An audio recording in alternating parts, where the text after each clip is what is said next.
Hi friends, welcome back to our channel. Friends, మన channel cricket సంబంధించిన ప్రతి చిన్న అప్డేట్ మన ఛానల్లో రెగ్యులర్గా వస్తుంటాయి. ఇంకా మన ఛానల్ని సబ్స్క్రైబ్ చేసుకోకపోతే ఫ్రెండ్స్ వెంటనే సబ్స్క్రైబ్ చేసుకోండి అండ్ పక్కన బ్లాక్ని యాక్టివేట్ చేసుకోండి. అండ్ అదే ఇంకా మన వీడియోని లైక్ చెప్పితే ఫ్రెండ్స్ వెంటనే లైక్ చేసి మన వీడియోలోకి అయితే ఎంటర్ అవుతాం. ఫ్రెండ్స్ తప్పకుండా లైక్ చేయండి. లైక్ చేస్తే మన వీడియో మార్కెట్కి ఫస్ట్ ఇయర్ ఇచ్చేస్తుంది. ఇక ఐపీఎల్ 2024 మ్యాచ్ నెంబర్ 68 వచ్చేసి సిఎస్కే వర్సెస్ ఆర్సీబీ. ఇక రెండు టీంలో కూడా చాలా ఇంపార్టెంట్ గేమ్ అని చెప్పుకోవచ్చు. ఇక ఆర్సీబీకి అయితే చాలా మస్ట్ విన్ గేమ్ అని చెప్పుకోవచ్చు. ఇక వాళ్ళు క్వాలిఫై అయ్యాలంటే ఈ మ్యాచ్ గెలవాల్సిందే. దట్టు 18 రన్స్ ఆరు చేజింగ్ అయితే గిట్ట 18.1 ఓవర్స్ లోపే వాళ్ళు చేజ్ చేయలే. అలా అయితే వాళ్ళైతే క్వాలిఫై అవుతారు. ఇక మరోవైపు చెన్నై సూపర్ కింగ్స్ కూడా కండిషన్స్ అవుతున్నాయి. ఓడిపోయినా మంచిదే అని కొంచెం మార్జిన్ తక్కువ చూసుకుంటే వాళ్ళకు కూడా ఛాన్స్ అయితే ఉంటుంది.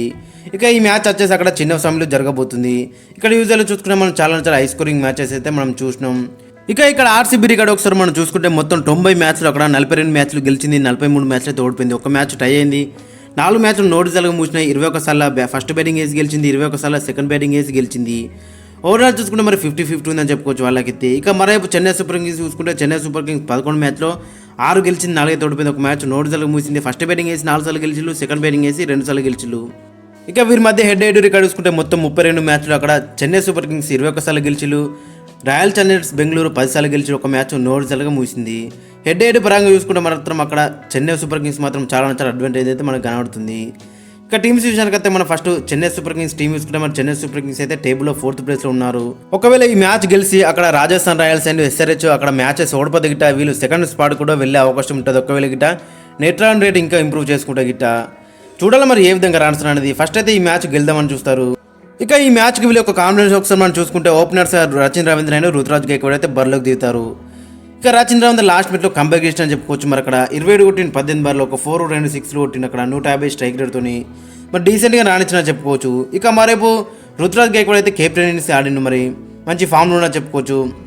మధ్యలో ఒక మ్యాచ్ మిస్ అయినని మళ్ళీ కంబ్యాక్ అయితే చేసిన చెప్పుకోవచ్చు. 42 కొట్టిన 41 బాల్లో ఒక 4 2 6 కొట్టిండు, స్ట్రైక్ రేట్ 102 ఉంది. అక్కడ కండిషన్ తగ్గట్టయితే ఆడినా చెప్పుకోవచ్చు. ఇక నెంబర్ 3లో చూసుకుంటే అజింక్య రహానే లాస్ట్ మ్యాచ్ ఆడలేడు, బట్ ఈ మ్యాచ్లో అక్కడ మొయిన్ అలీ అవైలబుల్గా లేడు కాబట్టి మరి ఇతనైతే ఆడించే అవకాశం ఖచ్చితంగా కనిపిస్తుంది. ఈ సీజన్లో కూడా అంత పెద్ద పర్ఫార్మెన్స్ అయితే వేసింది లేదు. మరి అక్కడ అజింక్య రహానే చూడాలి మరి ఈ మ్యాచ్ ఏమైనా కంబ్యాక్ చేస్తారనేది, ఏమైనా బిగ్ ఇన్నింగ్స్ ఆడతారనేది చూడాలి.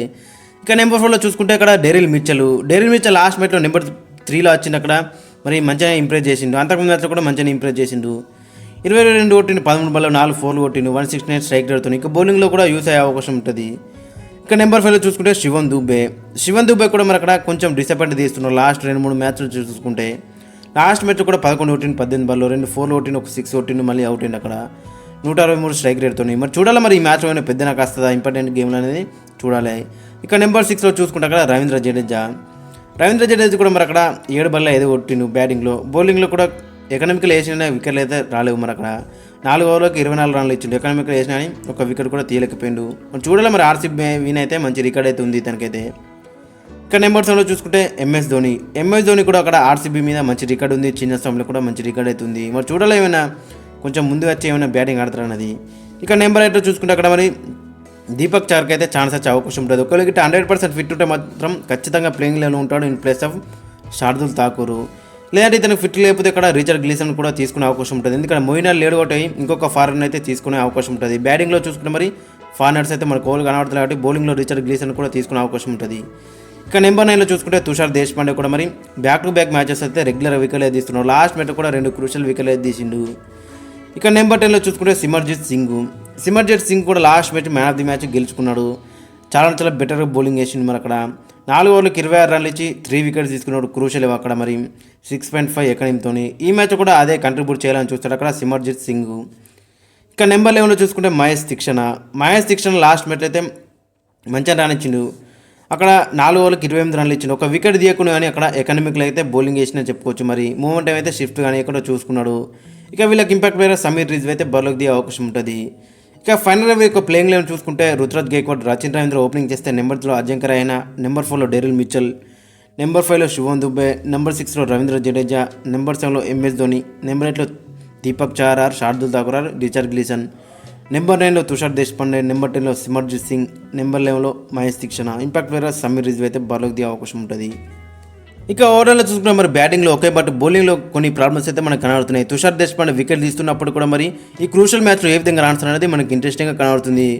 ఇక మరోవైపు సిమర్జిత్ సింగ్ లాస్ట్ మ్యాచ్లో మంచిగా రన్స్, బట్ కన్సిస్టెంట్గా ఏ విధంగా రన్స్ అనేది ఇంట్రెస్టింగ్గా కనబడుతుంది. మరి దీపక్ చార్ కానీ శార్దుల్ ఠాకూర్ కానీ వీళ్ళందరూ చాలా రన్స్కి అయితే వెళ్ళిళ్ళు గత మ్యాచ్లో. కాబట్టి మరి వాళ్ళు ఏ విధంగా కంబ్యాక్ చేస్తారు. ఇక స్పిన్ డిపార్ట్మెంట్లో కూడా రవీంద్ర జడేజా ఒక మ్యాచ్లో మంచి చేస్తున్నారు, ఒక మ్యాచ్లో డిసప్పాయింట్ చేస్తున్నారు. మరి చూడాలి మరి ఈ మ్యాచ్లో ఏ విధంగా రన్స్ అనేది. ఇక మరోవైపు ఆర్సీబీ చూసుకుంటే మరి ఆర్సీబీ కూడా మరి టేబుల్లో అయితే మరి అక్కడ 6th ప్లేస్లో ఉన్నారు. బట్ ఈ మ్యాచ్లో గెలిస్తే గిట్ట డైరెక్ట్గా అక్కడ 4th ప్లేస్లోకి వెళ్తారు.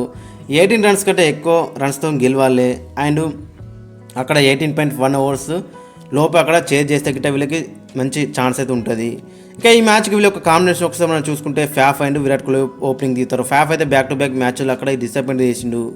ఇక మరోవైపు కోహ్లీ అయితే మరి అక్కడ అన్ని మ్యాచ్లో కూడా మంచిగా నడుస్తున్నాడు. అక్కడ లాస్ట్ మ్యాచ్లో కూడా 27 కొట్టిండు 13 బాల్లో, ఒక 4 ఏకంగా 3 6 అయితే కొట్టిండు, 207 స్ట్రైక్ రేట్తోని. మరి ఈ మ్యాచ్ కూడా అదే అగ్రెసివ్ స్టార్ట్ అయితే అందించాలని అక్కడ విరాట్ కోహ్లీ అయితే చూస్తాడు. ఇక నెంబర్ 3లో చూసుకుంటే అక్కడ గ్లెన్ మ్యాక్స్వెల్, విల్ జాక్స్ అయితే వీళ్ళకి మిస్ అవుతుండు. ఇదే పెద్ద వీళ్ళకి ఇష్యూ అని చెప్పుకోవచ్చు. మరి చూడాలి అక్కడ మరి గ్లెన్ మ్యాక్స్వెల్ నెంబర్ 3లో ఆడే అవకాశం ఉంటుంది. అక్కడ బీబీఐలో కూడా అతనైతే ఓపెనింగ్ చేసింది కాబట్టి మరి నెంబర్ 3లో గ్లెన్ మ్యాక్స్వెల్ని ఆడించే అవకాశం ఉంటుంది.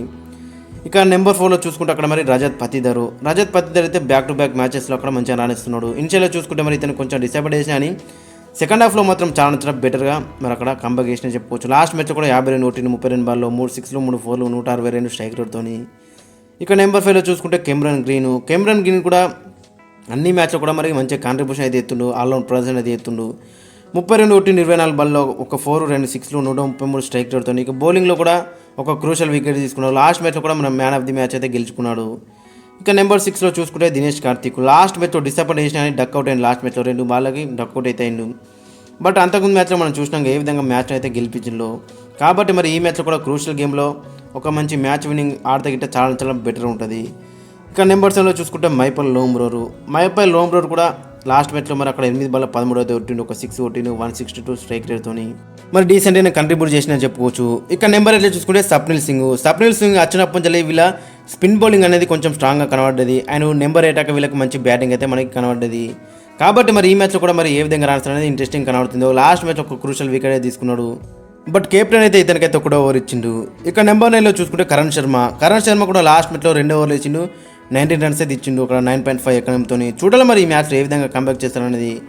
ఇక నెంబర్ 10లో చూసుకుంటే మొహమ్మద్ సిరాజ్ కూడా ఫస్ట్ హాఫ్లో మరి కొంచెం డిసప్పాయింట్ చేసిన అని సెకండ్ హాఫ్లో మాత్రం మంచిగా కంబ్యాక్ చేసిండు. అక్కడ లాస్ట్ మ్యాచ్ కూడా మరి 4 ఓవర్లకు 33 రన్లు ఇచ్చిండు, ఒక క్రూషల్ వికెట్ తీసుకున్నాడు 8.2 ఎకనంతో.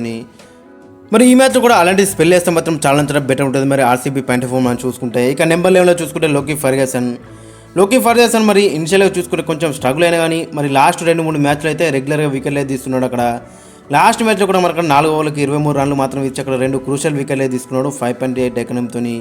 మరి ఈ మ్యాచ్లో కూడా అదే కంటిన్యూ చేయాలని చూస్తాడు. ఇక ఇంపాక్ట్ ప్లేయర్ వీళ్ళకైతే అక్కడ ఎస్దాయిల్ అయితే బర్లోకి దిగే అవకాశం ఉంటుంది. లాస్ట్ మ్యాచ్లో కూడా 3 క్రూషల్ వికెట్లు తీసిండు, 3.1 ఓవర్స్లో అక్కడ 20 రన్స్ మాత్రం ఇచ్చిండు, 6.3 ఎకనంతో. చాలా అక్కడ బెటర్ బౌలింగ్ చేస్తున్నా చెప్పుకోవచ్చు. మరి కాబట్టి మరి చూడాలి మరి ఈ మ్యాచ్లో ఏ విధంగా రన్స్ అనేది, ఎందుకంటే క్రూషల్ మ్యాచ్ కాబట్టి మరి ఏ విధంగా రన్స్ అనేది మనకి ఇంట్రెస్టింగ్గా కనబడుతుంది. ఇక ఫైనల్గా ప్లేయింగ్ లెవెన్ ఒకసారి మనం చూసుకుంటే Faf du Plessis Virat Kohli opening చేస్తే, నెంబర్ 3లో గ్లెన్ మ్యాక్స్వెల్, నెంబర్ 4లో రజత్ పతిదర్, నెంబర్ 5లో కెమ్రాన్ గ్రీన్, నెంబర్ 6లో దినేష్ కార్తిక్, నెంబర్ 7లో మైపల్ లోమ్రోర్, నెంబర్ 8లో స్వప్నిల్ సింగ్, నెంబర్ 9లో కరణ్ శర్మ దాకా వీళ్ళకి మంచి బ్యాటింగ్ అయితే కనిపిస్తుంది. ఇక నెంబర్ 10లో లోకీ ఫర్గసన్, నెంబర్ 11లో మొహమ్మద్ సిరాజ్. ఇక వీళ్ళకి ఇంపాక్ట్ ప్లేయర్ అక్కడ ఎస్దాయిల్ అయితే బర్లోకి దిగే అవకాశం ఉంటుంది. ఓవరాల్ చూసుకుంటే అటు బ్యాటింగ్లో అని బౌలింగ్లో అని చాలా బెటర్గా కనబడుతుంది మనకైతే కాంబినేషన్ అయితే. చూడాలి మరి క్రూషల్ గేమ్లో ఏ విధంగా రన్స్ అనేది. ఇక మరోవైపు సిఎస్కేలో కూడా కొన్ని ప్రాబ్లమ్స్ అయితే మనకు కనబడుతున్నాయి బ్యాటింగ్లో కానీ బౌలింగ్లోని. బ్యాటింగ్లో అయితే రుతురాజ్ గైక్వాడ్ ఒక్కడే మరి ఒంటరిగా రాణిస్తున్నాడు, ప్రతి మ్యాచ్లో కూడా కన్సిస్టెంట్గా రాణిస్తున్నాడు.